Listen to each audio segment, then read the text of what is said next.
ওং নমঃ ভগবতে বাসুদেবায়। শ্রীমদ্ ভগবদ গীতা ত্রয়োদশ অধ্যায় প্রকৃতি পুরুষ বিবেক যোগ। হরে কৃষ্ণ। আজ আমরা প্রকৃতি পুরুষ বিবেক যোগের 21 নম্বর শ্লোকটি শুনব। कार्यकारण कर्तृत्वे हेतुः प्रकृतिः उच्यते पुरुषः सुख दुःखानां भर्तृत्वे हेतुरुच्यते। অনুবাদ: সমস্ত জড় কার্য ও কারণের কর্তৃত্ব বিষয়ে প্রকৃতিকে হেতু বলা হয়, তেমনি জড় সুখ ও দুঃখের ভোগ বিষয়ে জীবকে হেতু বলা হয়। তাৎপর্য: যা কিছু জড়জাগতিক কার্যের হেতু হচ্ছে প্রকৃতি। প্রকৃতি মানে কোথাও বৃষ্টি হচ্ছে, কোথাও খরা হচ্ছে, কোথাও বন্যা, কোথাও দুর্যোগ, এই সবই প্রকৃতির কার্য। আমাদের যে সুখ বা দুঃখ ভোগ, কখনো আমরা দুঃখ পাই, আবার কখনো আমরা সুখী হই, এই সবেরও হেতু হচ্ছে আমাদের কর্ম। উদাহরণস্বরূপ বলা যায় যে কোনো শীতের দেশে প্রচণ্ড ঠান্ডা পড়ে, সেটি প্রকৃতির বৈশিষ্ট্য। সেই শীতের মধ্যে যদি কোনো ব্যক্তি নিজেকে ভালোভাবে প্রোটেকশন না নিয়ে বাইরে ঘুরে বেড়ায়, তবে তার শরীর অসুস্থ হতে পারে। সেই অসুস্থতার জন্য কি প্রকৃতি দায়ী? না, সেই অসুস্থতার জন্য বা তার দুঃখ ভোগের জন্য তিনি নিজেই দায়ী, কারণ তিনি নিজের বুদ্ধি কাজে লাগাননি।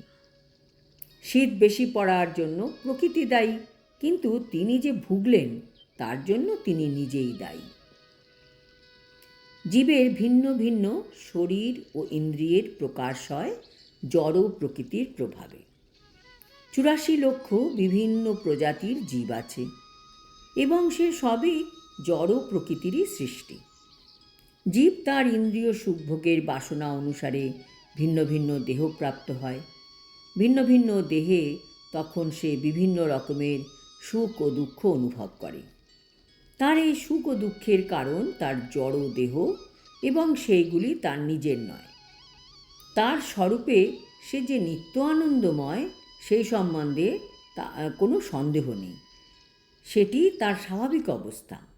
কিন্তু জড় জগতের উপরে তার আধিপত্য করার চেষ্টার জন্য বা বাসনার জন্য সেই জীব এই জড় জগতে আবদ্ধ হয়ে পড়ে। চিৎ জগতে এই ধরনের কিছু পাওয়া যায় না। চিৎ জগৎ হচ্ছে পবিত্র, কিন্তু জড় জগতে সকলেই আমাদের ইন্দ্রিয় সুখ উপভোগের জন্য সংগ্রাম করে চলেছে। এই দেহটি হলো ইন্দ্রিয়ের পরিণাম। ইন্দ্রিয়গুলি কামনা বাসনা চরিতার্থ করার যন্ত্র। তাই দেহ ও যন্ত্রতুল্য ইন্দ্রিয়গুলি সংযুক্তভাবে জড় প্রকৃতির দান। এবং পরবর্তী শ্লোকে বিশ্লেষণ করা হবে যে জীব তার পূর্বকৃত কর্ম এবং বাসনা অনুসারে সুখ অথবা দুঃখ ভোগ করে। জীবের কামনা ও কর্ম অনুসারে জড় প্রকৃতি তাকে বিভিন্ন আবাসনে প্রেরণ করে। এই সমস্ত আবাসনগুলি অর্জনের জন্য জীব নিজেই দায়ী এবং সেই অনুসারে সে সুখ ও দুঃখ ভোগ করে। কোনো বিশেষ জড় দেহপ্রাপ্ত হলেই জীব প্রকৃতির নিয়ন্ত্রণাধীন হয়ে পড়ে, কারণ তার দেহটি জড় পদার্থ বলেই জড় প্রকৃতির নিয়ম অনুসারে তাকে পরিচালিত হতে হয়। তখন সেই নিয়ম পরিবর্তন করার কোনো ক্ষমতা জীবের থাকে না। কোনো জীবকে কুকুরের দেহে রাখা হলো, যখনই তাকে কুকুরের দেহে রাখা হলো তখন তাকে কুকুরের মতোই আচরণ করতে হবে। তখন কি সে মানুষের মতন আচরণ করবে? না, অন্য কোনো রকম আচরণ সে আর তখন করতে পারবে না। আর কোনো জীবকে যদি শূকরের দেহে রাখা হয়, তখন সে শূকরের মতন বিষ্ঠা খেতে থাকবে এবং সেভাবেই সে কাজ করতে বাধ্য হবে। তেমনি কোনো জীবকে যদি দেবতার দেহে রাখা হয়, তখন তাকে তার সেই দেহ অনুসারে আচরণ করতে হবে। এটি প্রকৃতির নিয়ম। কিন্তু সর্ব অবস্থাতেই পরমাত্মা জীবাত্মার সঙ্গে থাকেন। বেদে তার ব্যাখ্যা করেও বলা হয়েছে যে পরমেশ্বর ভগবান জীবের প্রতি এতই দয়াশীল যে তিনি সর্বদাই তার পরম বন্ধুর মতন পরমাত্মা রূপে সর্ব অবস্থাতেই তার সঙ্গে সঙ্গে থাকেন। আজ এই পর্যন্ত। পরের শ্লোকে আমরা প্রকৃতির ক্ষমতা সম্বন্ধে আরও অনেক তথ্য জানতে পারব।